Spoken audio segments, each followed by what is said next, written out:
আবারও ডিবিসির ছাড়া জলে প্লাবিত ভাটোরা দ্বীপাঞ্চল। আজ সকাল থেকেই ভাটোরা দ্বীপাঞ্চলের বিভিন্ন গ্রামে জল ঢুকতে শুরু করেছে।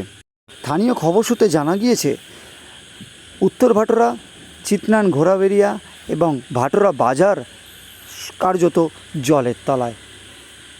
এর পাশাপাশি গত শনিবারই ভেঙেছিল ভাটোরার একমাত্র মূল ভূখণ্ডের সঙ্গে যোগাযোগকারী বাঁশের সাঁকো।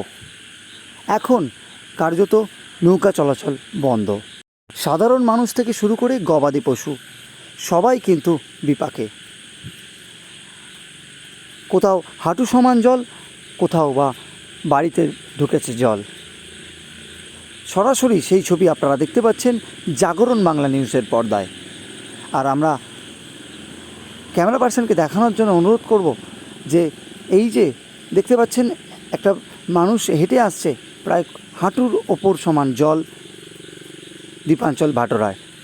সরাসরি সেই ছবি আপনারা দেখতে পাচ্ছেন জাগরণ বাংলা নিউজের পর্দায়। আমরা এলাকার মানুষের সঙ্গে কথা বলে নেওয়ার চেষ্টা করব ঠিক দ্বীপাঞ্চলের মানুষ কতটা অসুবিধার সম্মুখীন হচ্ছে এই বাঁশের শাঁখো ভেঙে যাওয়ার, তারপরে প্লাবিত গ্রাম।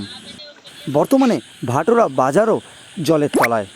কি জানাচ্ছেন স্থানীয় বাসিন্দারা, আসুন জেনে নিই ওনাদের মুখ থেকে। দেখতে থাকুন পুরো প্রতিবেদন। জল ঊর্ধ্বমুখী আর বোট ফোট সব বন্ধ। আমরা যেতে পারছি না, পারাপার হতে পারছি না। আমরা বিপদের মধ্যে আছি, সমস্যায় পড়ে আছি আমরা।